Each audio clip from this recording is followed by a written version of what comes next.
결혼 4년차를 맞이하는 여자입니다. 고지근성 가지고 있는 시댁이 남들 이야기인 줄로만 알았는데 알고 보니 그게 제 이야기였네요. 그 어떤 사연보다 제 사연만 한 게 또 있을까 싶어요. 남편하고는 취직하고 얼마 되지 않아서 소개로 만나게 되었고 별다른 다툼 없이 2년을 좀 넘는 시간 동안 잘 연애를 했어요.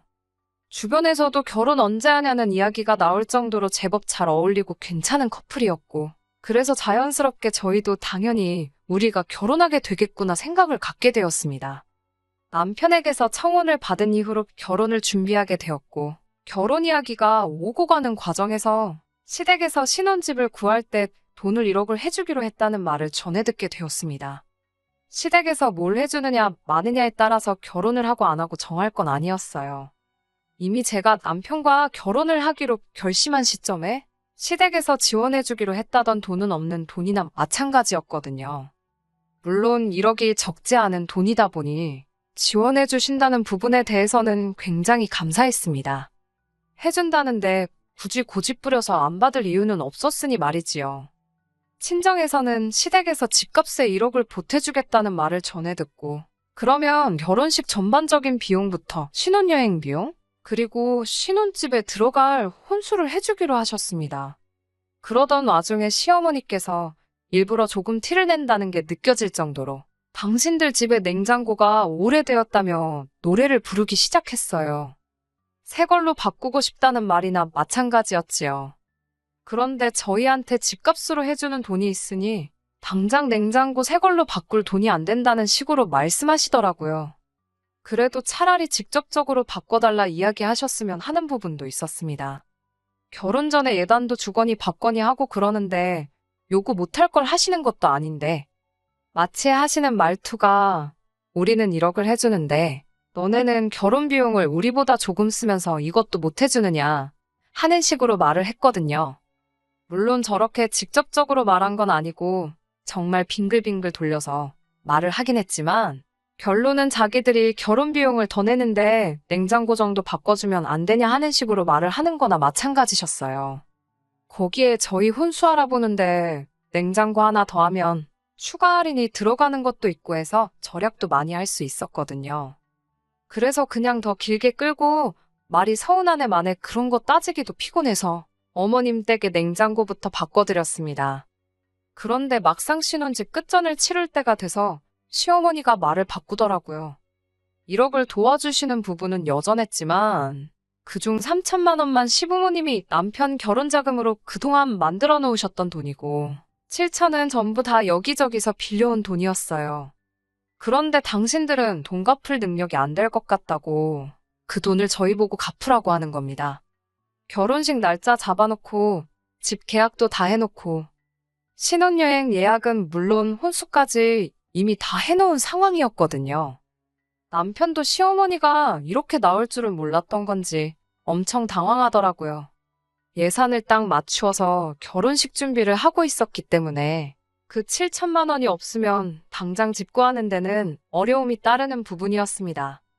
말씀드린 대로 시댁에서 지원해주기로 했던 그 돈이 아니었어도 남편과는 애초에 결혼해도 좋겠다는 마음을 먹게 만들 정도로 저한테 잘해주던 사람이었고 그 사실은 변하지 않는 거잖아요.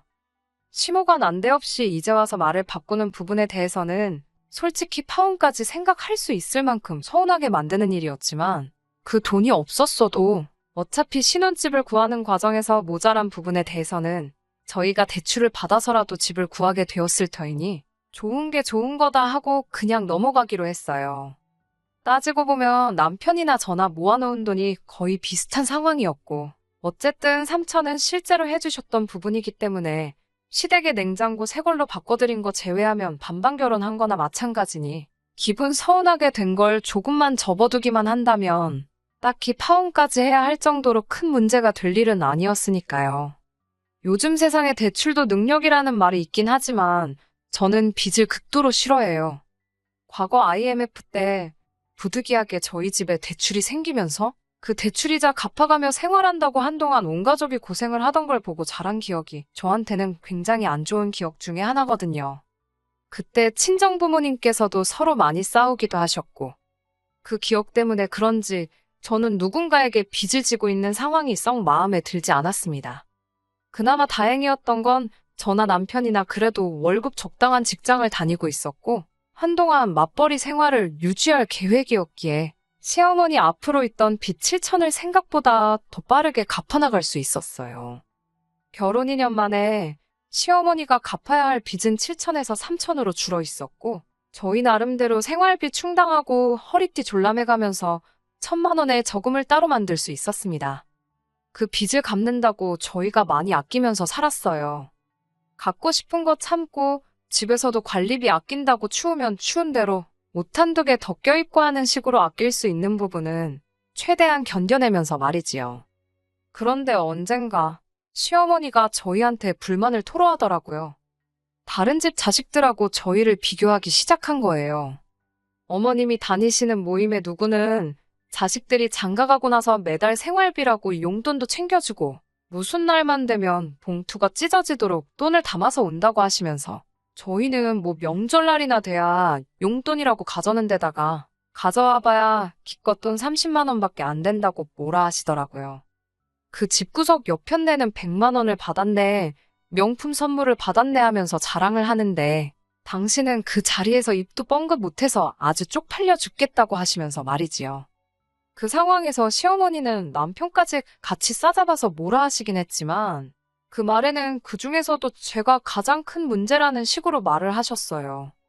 원래 우리 아들이 안 그랬는데 며느리란 게 아주 어디서 자린고비가 들어와서 경제권을 틀어지고는 시댁으로 가는 돈을 다 막고 있다는 식으로 말하더라고요. 매달 챙겨드리지는 못해도 명절날과 생신, 어버이날 이렇게만큼은 최대한 챙겨드렸어요. 그리고 시댁이나 친정이나 차별 없이 뭐 가는 부분에 있어서는 무조건 똑같이 하려고 노력하고 있습니다. 노력을 한다는 건 한쪽으로 치우쳐져 있다는 게 아니라 꼭 현금이 아니라 필요한 선물을 사드린다고 하면 양가에 비슷한 가격대의 선물을 한다는 뜻이고요. 돈 관리를 제가 하고 있는 건 맞긴 하지만 1년 반 만에 빚 4천을 줄이고 저희 저금도 따로 가지고 있을 정도로 잘하고 있으면 칭찬까지 들을 건 아니지만 충분히 잘하고 있다고 생각하는데 그걸 마치 제가 시댁에는 돈 한 푼 못 가게 만들고 친정만 편애한다는 식으로 말을 하니 어이가 없더라고요. 그나마 그 상황을 참을 수 있었던 건 남편이 나서서 한마디를 해줬기 때문입니다. 그 집에서는 결혼할 때 집 해줬나 보지 하면서요. 생각도 안 했던 대출 갚고 있는데 말 그렇게 하면 섭섭하다면서 우리한테 뭐라고 하기 전에 그 옆편네라는 분한테 아들 장가갈 때 얼마나 해줬냐고 먼저 물어보라고 딱 잘라서 말해주니 얼마나 고맙던지요. 시어머니는 약이 잔뜩 올랐는데 당장 자기 아들이 저렇게 나오니 뭐라 말은 못하고 손만 바들바들 떨고 있더라고요. 그래도 남편이 중간 역할을 잘 해주고 있는 상황이었으니 제가 따로 걱정할 일은 없었어요. 하지만 시어머니는 이걸 계기로 오히려 저희를 더 벼르고 있었던 것 같더라고요. 작년 초가 돼서 시어머니 앞으로 받았던 대출은 다 정리를 하게 되었습니다. 요즘 금리를 보면 사실 대출 조금 가지고 가는 것도 나쁘지 않은 상황이기는 했는데 그렇다고 해서 저희가 여유자금을 어디 투자하고 있는 것도 아니고 현금으로 가지고 있는 게 최고라길래 그러고 있는데 괜히 낮은 이자에 얼마 남지 않았다고 해도 달마다 대출이자 나가게 둘 필요는 없다고 생각해서 대출금부터 싹 정리를 했어요. 큰 숙제 끝낸 것 같고 이제부터 진짜 결혼 생활 시작이라는 기분도 들고 여러 가지로 시원섭섭하더라고요. 어쨌든 큰일이 넘어갔으니 자축하는 의미에서 가족들 불러 모아 식사하는 자리를 가졌습니다. 친정 식구들 불러서 식사하는 자리도 있었고 시댁 식구들 불러 모아 식사하는 자리도 따로 갖게 되었네요.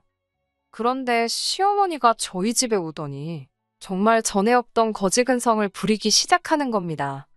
저희 결혼 생활하는 4년 사이에 집값이 엄청 올랐어요. 저희 집 샀을 때랑 비교했을 때 1억 5천이 넘게 올랐거든요. 집값 오른 것만 보면 좋은 일이긴 한데 그건 우리 집만 올랐을 때 이야기라고 생각해요. 요 몇 년 사이에 집값이 저희 집만 오른 게 아니잖아요. 다른 데는 저희 집 오른 게 오른 것 같지도 않게 느껴질 정도로 엄청 치솟아버린 곳도 있고요. 그리고 집값이 올랐다고 해서 그건 부동산이 오른 거지 저희 재산이 늘어난 건 아니잖아요. 그게 체감이 되려면 집을 팔아서 그 돈이 제 손에 들어와야지 집값이 올랐구나 느껴지는 거잖아요. 그런데 시어머니는 집값 오른 게 다 당신 덕이라고 하는 겁니다. 당신이 저희 결혼할 때 1억을 안 해줬으면 저희가 이 집을 못 샀을 거 아니냐고 하시더라고요. 그러니 1억 5천 집값 오른 게 당신 공이 크다면서 11월에 시집 가게 된 신우 결혼 비용을 저희 보고 내라고 이야기하시더군요. 애초에 시모가 신우한테도 말하길 저희가 결혼할 때 시댁 돈을 다 끌어가 놓고선 얼굴에 철판 깔고 한 푼도 돌려주지를 않는다며 기브앤테이크도 모른다고 뭐라 했었나 봐요. 신우는 그 말을 고지고대로 믿어서는 저희 때문에 자기 완전 팔려가게 생겼다면서 한바탕 난리가 난 적이 있었거든요. 다른 건 몰라도 다른 사람도 아니고 남편 여동생인데 축의금으로 돈 100만 원 정도는 할 생각을 가지고는 있었는데 막상 신우 결혼 자금을 이런 식으로 저희 보고 내게 만들려고 하니 이럴 거라고는 상상도 못했고 그나마도 돈 얼마 축의금으로 주려던 것도 주기 싫어지더라고요. 신우도 솔직히 양심이 있다면 그러면 안 되는데 당장 남자애 가는 거에 비해 꿀리게 해가서 시집가서 시댁 눈치란 눈치는 다 보게 생겼으니 그건 싫었는지 시어머니 따라서 막무가내로 저희 보고 해달라는 식으로 나오더라고요. 집값 오르지 않았냐고 우리는 돈 많이 벌지 않았냐고 하면서 욕심 좀 그만 부리라면서요. 보다 못한 남편이 가족들 다 같이 식사하자고 모인 자리에서 또 한마디 하더라고요. 거지근성 좀 그만 부리라고. 집값이 우리 집만 올랐냐고. 다른 집도 다 올라서 이 집 팔아봐야 세금 떼고 못 떼고 하면 더 좋은 집은 커녕 더 구린 집으로밖에 못 가는 거 모르냐고 하는 겁니다. 가뜩이나 이제 겨우 빚 다 갚았는데 집이라고 있는 거 괜히 집값은 올라가지고 세금만 더 내게 생겼다고. 그리고 시모한테는 다시 이제 우리 돈 다 갚았다고. 그러니까 신우한테도 7천 해주고 그 돈 결혼 후에 알아서 갚으라고 하라고 하라더군요. 그래도 내 남편이라고 내가 하고 싶었던 이야기만 쏙쏙 골라가지고 하는데 속이 다 후련하더라고요. 차라리 집값 올랐다고 한턱 쏘라고 했으면 쐈을 텐데 이건 뭐 날강도 아니고 자기 딸 결혼을 아들내외가 힘들게 벌어놓은 돈 가지고 시키려고 하다가 시어머니 결국 또 본전도 못 찾고 된통 당하게 되었지요. 여기서 끝났으면 저도 어느 정도 남편의 대응에 기분이 많이 섭섭하지도 않았고 좋게 좋게 넘어갈 수도 있었는데 시모와 신우가 뒤끝을 부리기 시작한 거예요. 신우와 남편이 공통으로 알고 있던 지인들부터 해서 시외가 사람들한테 저희들 뒷담화를 아주 있는 대로 하셨더라고요. 하지만 이 모든 상황에 항상 제일 나쁜 사람은 이 모든 일의 원흉이 저인 것처럼 이야기를 하고 다녔더라고요. 남편이 결혼 전에는 가족들을 제일 먼저 챙기고 첫 월급 탔을 때 부모님 선물도 사주고 대학생이던 신우 용돈도 주고 했었는데 이제는 가족들 뒷전이고 돈 벌키는 집 마누라한테 꽉 붙잡혀서는 1,000원짜리 한 장 쓰는 것도 덜덜 떤다는 식으로요. 시어머니와 신우가 그런 말을 퍼뜨리고 다닌다는 사실도 그랬지만 사실 중간에서 이런 상황이다 하고 말 전하는 남편 지인들부터 시외가 친척들까지 제 입장에서는 전부 다 마음에 들지 않았습니다. 오죽하면 제가 이런 소리 들어가면서 살바해. 그깟 신우 결혼자금 내주고 2번 다시 아무 말도 못하게 만들어주는 게 마음이라도 더 편하겠다 하는 생각이 들었어요. 남편은 뭐 남들이 하는 말에 신경 쓰냐면서 우리가 잘못한 게 있는 것도 아니고 그냥 신경 쓰지 말라고 했지만 그래도 자꾸 마음에 걸리더라고요. 남편도 괜찮은 척 하고는 있지만 곧 있으면 자기 여동생이 결혼하는데 뭐라도 하나 해주고 싶은 마음이 얼마나 들었겠어요. 작년에 제 남동생 결혼할 때도 처남 축의금이라고 제가 따로 부탁하지도 않았는데 자기 용돈 모아서 챙겨와가지고는 제 동생한테 따로 100만 원 찔러줬었거든요. 그것 때문에 그랬나 신우와 시모가 치사하게 나오는 건 둘째치고 남편이 제 가족들한테 알아서 잘하는 모습 하나만 보고 그냥 넘어갈 수는 없겠더라고요. 그래서 애초에 남편하고 이야기했던 게 신우 결혼하게 되면 돈 100만 원 축의금으로 해주자였는데 이야기 듣자 하니 정말 시부모님께서 신우 결혼한다고 아무것도 안 도와주는 것 같아 세탁기 정도는 저희가 해주기로 했습니다. 건조기까지 포함해서요. 이러나 저러나 신우는 결혼을 할 테고, 신우가 직업도 딱히 없다 보니 집안일도 하게 될 텐데, 괜히 아무것도 안 해왔다고 눈치 보고 살 거면 빨래라도 좀 편하게 하라는 취지도 있었어요. 사실 신우랑은 긴 이야기 하고 싶지 않아서 그냥 알아서 해줄까 싶었지만, 그래도 신혼가전인데 신우 신혼집 인테리어도 있고, 선호하는 브랜드도 고려하고 해야 할 테니 결국 신우에게 어떤 모델을 원하는지 직접 물어보기로 했습니다. 그날 이후로 신우와는 거의 연락도 없이 뜸하게 지냈는데 막상 연락해서 세탁기 보러 가게 만나자 하니 좋다고 괜찮은 날을 잡더라고요. 그래서 저희도 이왕 선물하는 건데 좋은 마음으로 하자. 뭐 이런 식으로 생각을 하고 있는데 막상 약속 당일에 가니까 시어머니랑 신우가 같이 있더라고요. 남편은 회사 일 때문에 저만 혼자 나왔던지라 그 상황이 전혀 내키지가 않았습니다. 하지만 그때까지만 해도 마음 한편으로는 세탁기는 혼수 중에 하나니까 시어머니가 같이 나오신 거겠지 하고 좋게 좋게 생각하려고 했습니다. 한편으로는 신우 결혼하는데 한 푼도 못 보태준다고 하셨지만 이러나 저러나 자기 딸이 결혼하는데 정말 그냥 넘어가겠어 싶었고 이왕 세탁기 보러 나오신 김에 다른 거 해주시려나 보다 하는 기대가 있었지만 어김없이 제 기대는 기대일 뿐 현실은 냉정하더라고요. 이미 제가 도착했을 때 신우는 시어머니랑 팔짱 끼고 에어컨이며 냉장고 같은 큼직큼직한 가전 위주로 구경을 다니고 있었어요. 저 같은 경우에도 볼 일이 있어서 빨리 세탁기만 정해서 결제하고 돌아가야 하는 상황이었는데 두 사람은 다른 거 본다고 제가 도착한 거 다 알고 있으면서도 자기들 보고 싶은 거 보러 다니느라 저는 안중에도 없더라고요. 시간이 촉박해서 신우한테 일단 세탁기만 먼저 고르자고 했어요. 그런데 시어머니는 대뜸 해줄 거면 다 해줘야지. 어떻게 세탁기만 해주냐고 하면서 냉장고며 에어컨이며 김치냉장고며 어머님이 벌써 신우랑 일찍부터 와서 다 골라놨다고 하면서 그것까지 다 결제를 하라고 하시더군요. 저한테 돈 맡겨놨어요? 이 한마디가 목 끝까지 차올랐지만 일단 참았습니다. 저는 세탁기를 해주겠다고 온 거지. 다른 거 해줄 여유도 없고 그래야 하는 이유도 없다고 다시 설명을 드렸지요. 그러니까 또 시어머니가 돈 없다고 하는 저 꼬라지 좀 보라면서 그때 했던 레파토리를 그대로 읊으시더라고요. 자기가 돈을 도와준 덕분에 저희가 오를 집을 사서 큰 돈을 벌었으면서 당장 시집가는 신우 혼수도 못 해주느냐는 식으로 소리를 치더라고요. 레파토리는 그대로였지만 시어머니가 잘못 생각하고 있던 게 하나 있었으니 저도 그때까지 그냥 참고 넘어가려다가 언제까지 남편한테만 맡길 수는 없겠다 싶어서 제 핸드폰을 꺼내드렸습니다. 그리고 인터넷에 저희 집 주소 입력해서 시세를 다시 한번 보여드렸어요. 저희 신혼집이 요즘 뉴스에 많이 나오는 집값이 제자리를 찾아가다 못해 하락했다는 그 동네 중 한 군데거든요.